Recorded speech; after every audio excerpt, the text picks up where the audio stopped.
तो कैसे हैं 11th वालों, आप लोगों का मोस्ट वेलकम। क्योंकि आज मैं आपके लिए लेकर आ गया हूँ फाइनली फिजिक्स को।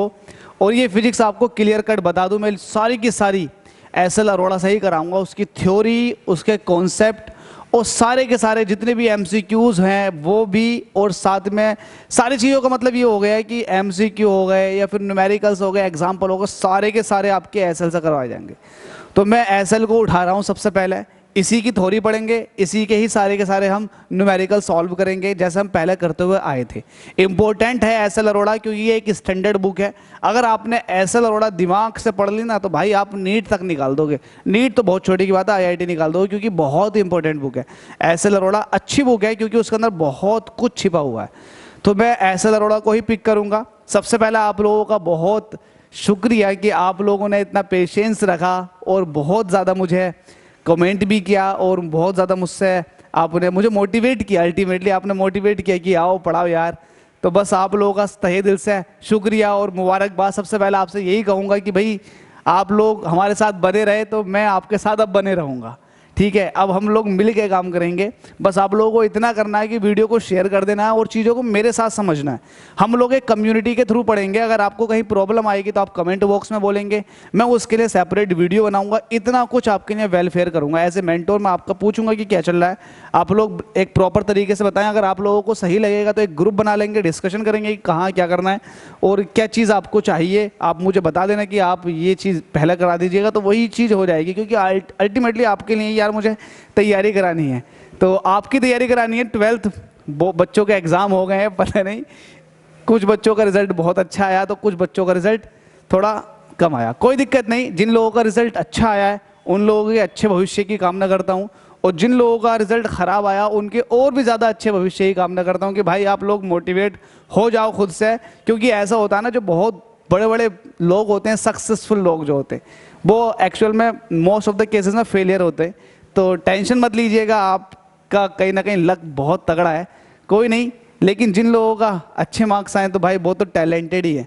तो चैप्टर नंबर 3 से स्टार्ट कर रहे हैं 11th का, जिसका नाम है motion in a straight line. Important chapter है, कॉन्सेप्ट से भरा हुआ है। जो जो पॉइंट बताऊंगा सब इंपॉर्टेंट होते चले जाएंगे, क्योंकि मैं एक भी पॉइंट नहीं छोड़ूंगा। अगर वीडियो में आपको लग रहा है कि सपोज दैट मैं यहाँ पर लिख देता हूँ कि इस वीडियो के अंदर ये टॉपिक कवर होने वाले हैं, अगर आप लोगों से आते हैं तो कोई बात नहीं, स्किप कर सकते हैं वीडियो को। लेकिन अगर आप ये सोच रहे हैं कि यार हो सकता है कुछ एडवांस बता दें, तो बिल्कुल ऐसा ही होगा। मैं जहाँ तक मुझसे क्लियर होगा वहाँ तक क्लियर कराऊंगा आपका। लेकिन टॉपिक यही कवर करा रहा हूँ आज पर्टिकुलर लेक्चर में, वो है आपका मैकेनिक्स और रेस्ट एंड मोशन। इसके बारे में ही पढ़ेंगे और ज़्यादा नहीं पढ़ेंगे। एक्चुअल में हम थोड़ा थोड़ा कवर करेंगे, लेकिन ज़्यादा कंटेंट अपलोड करेंगे, ज़्यादा कंटेंट बनाएंगे। बस आप लोग मुझे मोटिवेट करवाते रहिएगा, कमेंट कर दीजिएगा अच्छे अच्छे, और वीडियो को हो सके तो शेयर भी कर दीजिएगा। ऐसा होगा जिस तरह से एस.एल. के अंदर क्या दे रखा होता, थ्योरी कंप्लीट होती है, फिर उसके बाद न्यूमेरिकल्स स्टार्ट हो जाते हैं, सेम वैसा ही पैटर्न चलेगा। अब उसके लिए कितनी मेहनत करनी पड़ जाएगी मुझे, ये आप लोगों को बहुत अच्छे से पता है। क्योंकि एक न्यूमेरिकल नहीं है, बहुत सारे न्यूमेरिकल है, थ्योरी भी एकदम खत्म नहीं होगी, बहुत सारे पॉइंट्स हैं।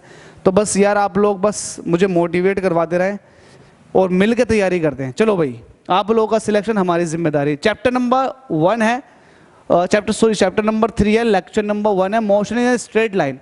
अब इसमें सबसे पहले जो टॉपिक मैंने पिक किया है वो किया है मैकेनिक्स, क्योंकि यहीं से स्टार्ट हुआ, पूरा लेक्चर यहीं से स्टार्ट हुआ। सबसे पहले ये तो पता हो यार मैकेनिक्स कहते किसको हैं। तो मैकेनिक्स की भी कुछ ब्रांच हैं, इसकी बाद में बात करेंगे। मैकेनिक्स के बारे में समझ लेते हैं। एक्चुअल में मैकेनिक्स जो होती है वो मोशन से डील करती है। किससे डील करती है? मोशन से। मैकेनिक्स का मतलब क्या होता? मैकेनिक्स का मतलब यही है कि यार कोई बॉडी मोशन में है या कोई बॉडी रेस्ट में है या फिर मोशन में है, तो उसको डील करता। फिजिक्स की बहुत सारी ब्रांचेस है, उसकी एक ब्रांच मैकेनिक्स है जो मोशन ऑफ द बॉडी को डील करती है। बॉडी हो सकता है रेस्ट में भी है, हो सकता है मोशन में है, सबको कंसिडर किया जाता है मैकेनिक्स के अंदर। इसलिए इसकी सब ब्रांचेस बना दी गई। क्या? Statics, kinematics and dynamic.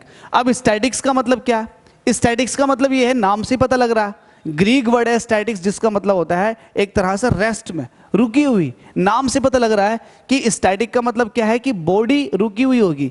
ये मैकेनिक्स की वो ब्रांच है जिसके अंदर रुकी हुई होती है बॉडी। बॉडी के अंदर किसी भी तरह का कोई मोशन नहीं होता। हाँ, बॉडी पर फोर्सेस लगे हुए हो सकते हैं, लेकिन बॉडी के अंदर किसी तरह कोई मोशन नहीं आएगा। ये है इस स्टैटिक के अंदर। मैकेनिक्स की एक ब्रांच है स्टैटिक। इसका मतलब ये है कि बॉडी पर बहुत सारे फोर्स लगे हुए हो सकते हैं, लेकिन बॉडी के पास किसी तरह का कोई मोशन नहीं होगा। ये वाली बात आप याद रख लेना, ये होती है स्टैटिक्स के अंदर। स्टैटिक भी पढ़ेंगे हम। अब दूसरा आता है इसका काइनेमेटिक्स। काइनेमेटिक्स इंपॉर्टेंट है क्योंकि काइनेमेटिक्स हम बहुत ज़्यादा पढ़ लेंगे। काइनेमेटिक्स के अंदर होता क्या, काइनेमेटिक्स के अंदर एक्चुअल में हम ये देखते हैं कि बॉडी के पास मोशन हो रही है और मोशन के पीछे क्या रीज़न है, हम इसमें डील नहीं करते। काइनेमेटिक्स के अंदर स्पेशली हम ये देखते हैं कि बॉडी के पास मोशन है। अभी बॉडी के पास मोशन किस फोर्स की वजह से आई है, कॉज ऑफ मोशन क्या है, इसको कंसिडर नहीं किया जाता। सपोज दैट कोई बॉडी मूव कर रही है तो हम उसका एक्सीलरेशन देख लेंगे, हम उस पर उसकी फाइनल वेलोसिटी देख लेंगे, हम उसका इनिशियल वेलोसिटी देख लेंगे, हम ये देख लेंगे, हम उसमें देख लेंगे कि कितने टाइम बाद बॉडी जाकर रुक जाएगी, लेकिन हम उसमें ये नहीं देखेंगे कि कितना फोर्स इस पर लग रहा। हम कॉज ऑफ मोशन को बिल्कुल हटा कर रखते हैं, हम मोशन पर ध्यान लगाते हैं, वो काइनेमेटिक्स है। काइनेमेटिक्स के अंदर कॉज ऑफ मोशन नहीं लेते। लिख देता हूं साइड में, वैसे बता दिया ये बहुत है। कॉज ऑफ मोशन को कंसीडर नहीं किया जाता, कॉज ऑफ मोशन को कंसीडर नहीं करते। मैं इसके आगे कंसीडर के आगे क्या लिख दिया, कॉज ऑफ मोशन को कंसीडर नहीं करते, हम कंसीडर नहीं करते, लिख दिया मैंने, नहीं करते। कॉज ऑफ मोशन को हम कंसीडर नहीं करते। हाँ, मोशन हो रही है, उसके पास क्या एक्सीलरेशन है, क्या वेलोसिटी है, क्या फाइनल वेलोसिटी है, कितना टाइम के बाद उसके पास क्या एक्सीलरेशन पहुंचेगा, सब में डीलिंग करेंगे। लेकिन कॉज ऑफ मोशन मेन चीज है फोर्स। कॉज ऑफ मोशन का मतलब हो गया फोर्स, ये हम नहीं देखेंगे। ये किस में देखेंगे, ये डायनेमिक्स में देखेंगे।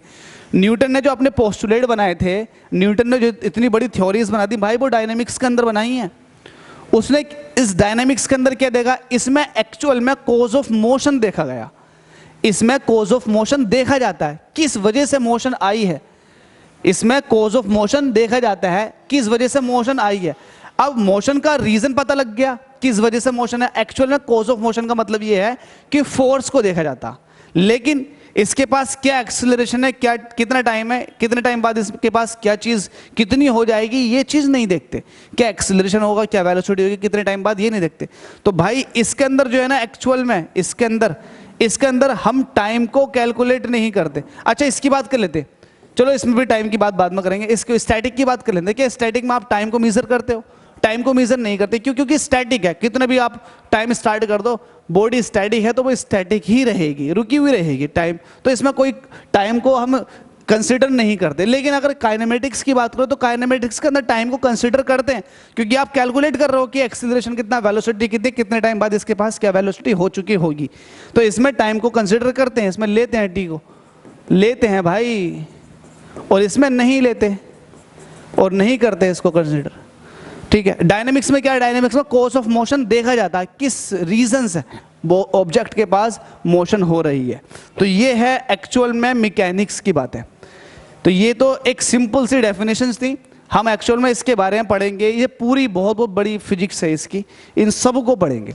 अभी इसके बाद पहला टॉपिक तो यही था एसएल का। दूसरा है इस पर्टिकुलर चैप्टर के अंदर rest and motion. Rest and motion से क्या मतलब है? रेस्ट का मतलब क्या होता है? रेस्ट का मतलब आप अच्छे समझते हैं।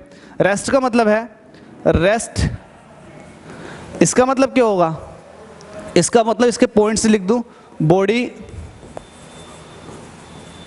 Does not change its position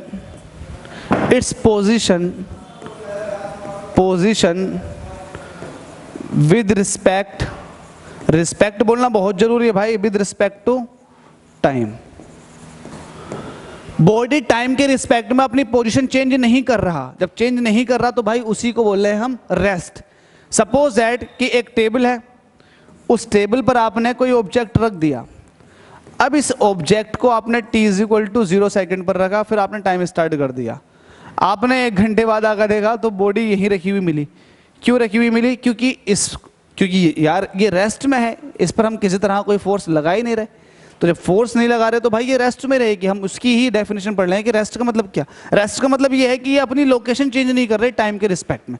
जब बॉडी टाइम के रिस्पेक्ट में अपनी लोकेशन चेंज नहीं करती है, उसी को हम बोलते हैं कि ये बॉडी रेस्ट में है। काय में है?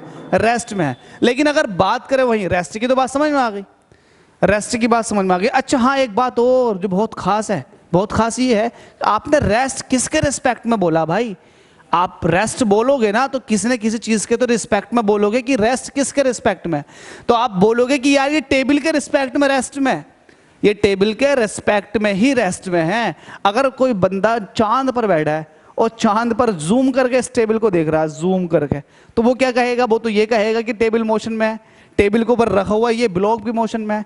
तो ये जो मैं बोल रहा हूं ना, इसको बोलते हैं रिलेटिव मोशन। एक्चुअल में हम जो वर्ड इस्तेमाल कर रहे हैं ना रेस्ट, तो ये रेस्ट जो वर्ड इस्तेमाल कर रहा हूं ये एक रिलेटिव टर्म है। क्या है ये? रिलेटिव टर्म है। ये एक रिलेटिव टर्म है। मैं किसी के रिस्पेक्ट की बात कर रहा हूं भाई। ये रेस्ट में है तो इसके रिस्पेक्ट में है, ये रेस्ट में है तो इसके रिस्पेक्ट में है, और ये मोशन में होगी तो किसके रिस्पेक्ट में होगी?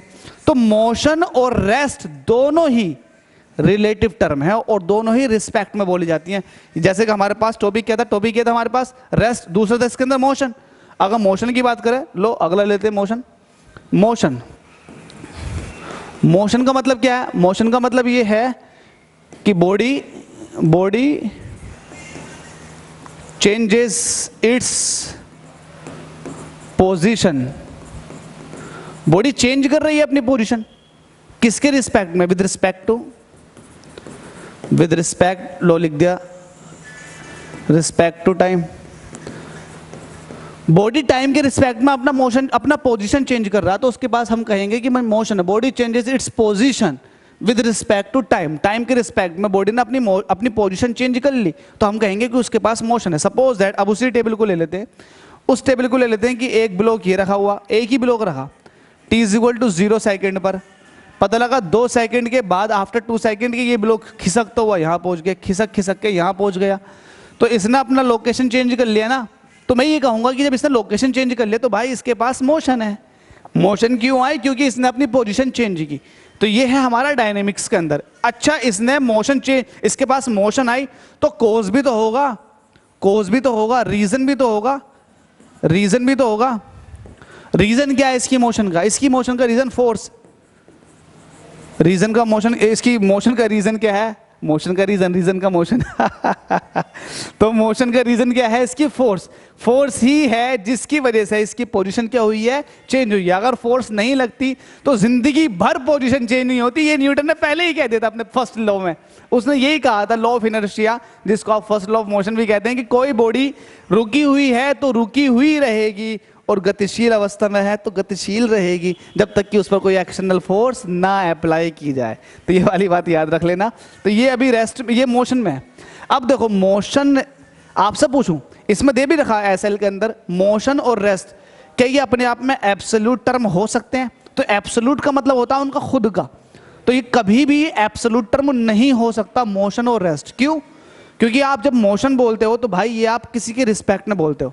कैसे? कोई चीज चल रही है 10 किलोमीटर प्रति घंटे की रफ्तार से, तो आप ये कहोगे कि अर्थ के रिस्पेक्ट में इसकी स्पीड 10 किलोमीटर प्रति घंटा है।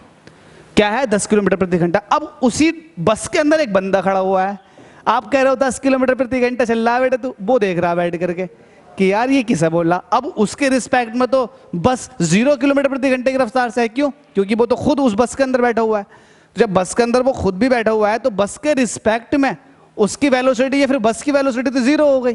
तो ये रिलेटिव मोशन को बताते हैं। एक्चुअल में अगर आप ये कहोगे कि रिलेटिव इनका खुद एब्सोल्यूट टर्म होते हैं तो मैं कहूँगा नहीं होते हैं। क्यों नहीं होते? अगर आप पूरे यूनिवर्स में कोई भी एक पॉइंट पिक करोगे तो क्या वो पॉइंट वही रहेगा? क्या वो पॉइंट वही रहेगा? क्या उसके रिस्पेक्ट में आप वही रहोगे? जवाब है नहीं। अगर आप ऐसा मान लीजिएगा, अगर आप मून की रिस्पेक्ट की बात कर रहे हो तो पता लगेगा कि यार मून तो खुद सन के चारों तरफ रिवॉल्व कर रहा है। ठीक है, आपने सन को पॉइंट ले लिया, उसके रिस्पेक्ट की बात कर रहे हो, या फिर उसको ही आपने एब्सोल्यूट ले लिया, तो भाई सन खुद मूव कर रहा है। क्या अपनी ये गैलेक्सी है, गैलेक्सी के भाई गैलेक्सी पूरी मूव कर रही है अपनी। अब गैलेक्सी को आपने ले लिया कि भाई गैलेक्सी की एब्सोल्यूट मोशन है, तो भाई गैलेक्सी भी किसी दूसरी चीज के चारों तरफ रिवॉल्व कर रही है। तो इस तरह से आप एब्सोल्यूट टर्म इस्तेमाल कर ही नहीं, एब्सोल्यूट टर्म इस्तेमाल नहीं कर सकते। आप हमेशा रिलेटिव टर्म ही इस्तेमाल करोगे। मोशन ये भी एक रिलेटिव टर्म है, रेस्ट ये भी एक रिलेटिव टर्म है। तो इसके अंदर इतना ही था, हमने आज इतना ही पिक किया था कि मोशन क्या है, मोर रेस्ट क्या है, मोशन के बारे में समझा दिया, रेस्ट, काइनेमेटिक्स क्या होती है, काइनेटिक्स क्या होती है, डायनामिक्स क्या होती है, इन सब के बारे में एक थोड़ा सा ब्रीफ इंट्रोडक्शन दे दिया और इतना ही आप लोगों के लिए काम का है।